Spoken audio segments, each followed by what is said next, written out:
What's up, everybody? Welcome back to RacingDudes.com. Well, let's put a bow on the Breeders' Cup. This will be the last video we do on the Breeders' Cup for 2024, and it's always a fun one. Let's talk about the top 5 Breeders' Cup performances of 2024. I'll put the charts up on the screen as we talk about them, and we'll go through them right now. And number 5 on my list to kick off the top 5 performances at the Breeders' Cup is Lake Victoria. I thought Lake Victoria kind of set the stage to kick things off for us on Friday. A very solid performance in the Breeders' Cup Fillies turf, juvenile Fillies turf, I should say, as this horse, heavy favorite, as you see on the screen there, went off at 3-5 and looked like a 3-5 shot. Tucked in behind horses, sat in 7th earlier in the race, and did what she was supposed to do. Got tipped out late, or not late, got tipped out at the top of the lane and was able to just roll by him with ease. A length and a half victory, could have been more than that. Yeah, it just kind of felt like she was always under control here.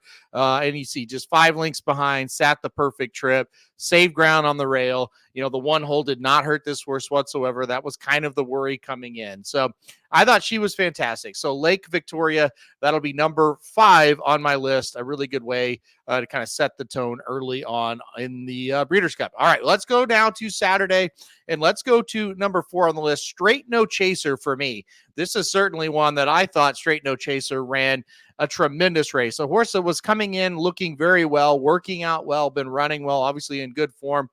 A horse that I think people were a little bit worried about, maybe get involved in the pace. He was able to kind of sit off of it enough to kind of save a little bit for the last. And you saw him. He just kind of exploded in the lane here. You kind of look at his running line, Straight No Chaser, just sitting off the pace, being patient, waiting to pounce, letting Federal Judge go out there and set a hot pace, and then Straight No Chaser picks it up. So a great effort. Very happy for Dan Blacker getting a Breeders' Cup victory here, and very happy for another Breeders' Cup victory for the My Racehorse team. I know a lot of owners were just going crazy when this horse was able to get the job done. Of course, they had Seize the Gray and Straight No Chaser, so a couple of chances at the Breeders' Cup, and Straight No Chaser was able to get it done. Like I said, a lot of happy people out there, as they should be. This was a very exciting race. This was not an easy race to handicap, not an easy race to win. A lot of these horses look the same on paper. But yeah, Straight No Chaser able to get the job done, and just in really, really impressive fashion. So a pretty good training job, I think, for this horse. All right, let's keep going. Number 3 on the list. And the more I watch this race, the more I am just super impressed. More Than Looks. That'll be number 3 for top performances of this year's Breeders' Cup for me. This was awesome. I just thought, he was a horse that had some tough losses, had been running well in defeat, got the setup, maybe that he needed here, was getting a little bit of pace, sitting a perfect trip, had a good running style for how the turf was playing.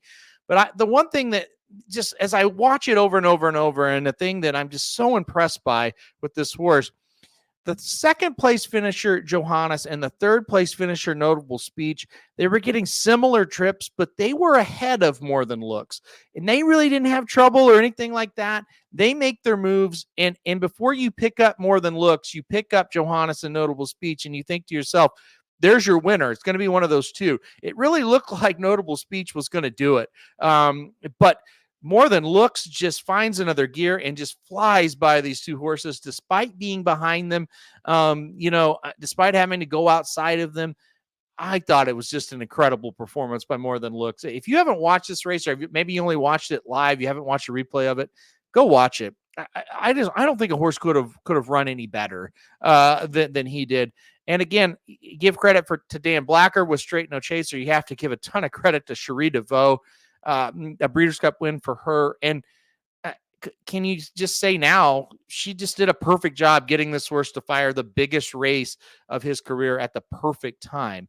Some of those losses earlier on in the year, kind of led to this as they were building this horse up for this huge effort. He did it. So I think this was, again, I can't rave enough about it. Just an incredible performance. Number 2 on the list, if we keep going here, is Rebels Romance. I'll scroll back up here to Rebels Romance, the 7th race of the day in the Breeders' Cup turf.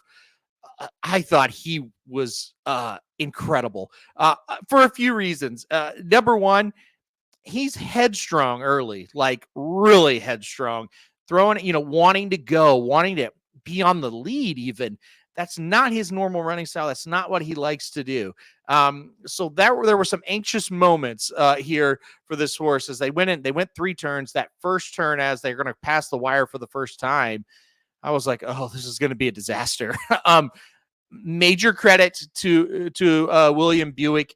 He got him to calm down.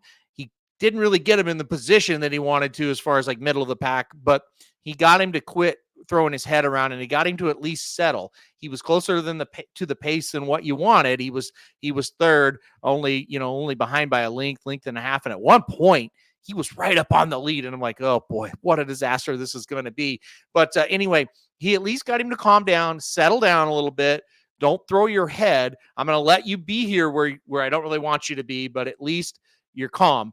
And that won the race, because when he turned for home, he opened up to a 3.5 length lead, and you thought, okay, he's going to do it. But you saw what happened because he was unsettled early, because he was, up on, it wasn't a hot pace, but because he was further ahead than what he usually was. He got tired late in the race, and Roshan Park was coming at him. A couple of Japanese horses that actually fired, believe it or not, were coming at him, and he was still able to just barely hold on because he had just enough separation to hold on and hit that wire first. But you look back, huge buyer speed figure for Rebels Romance, and just he's just world class, and he showed it. Things didn't go perfectly for him.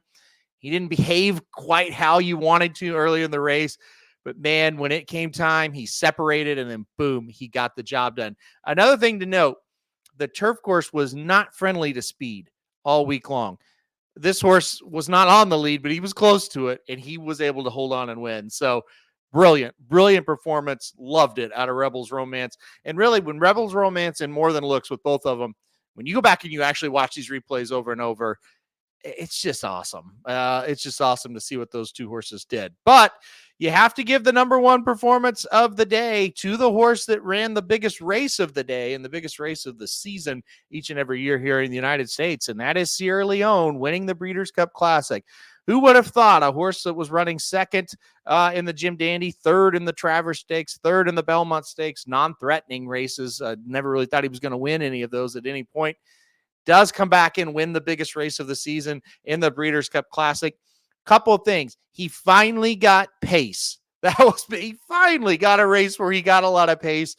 He just had not been getting that over the summer, where it be the Belmont, the Jim Dandy, and the Travers. It just never materialized for him. That was step number one. And step number two, he finally stopped lugging in the stretch. He ran straight in the stretch.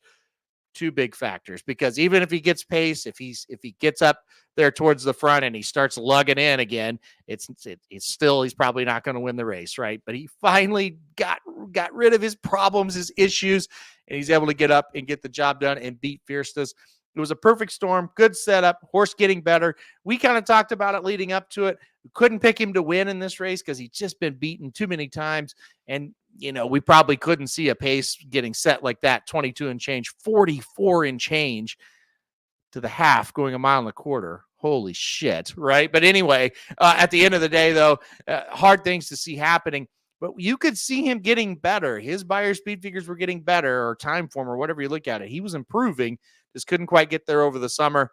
Boom, he can get there here. So you got to give him credit. You got to tip your hat, man, because there's two elements of it. He finally got the setup, but then he was able to finish it. He made the run. He got the job done. There were other horses that were, back there that could have benefited from the hot pace, and not all of them took advantage of it like he did. He was awesome. So give him credit.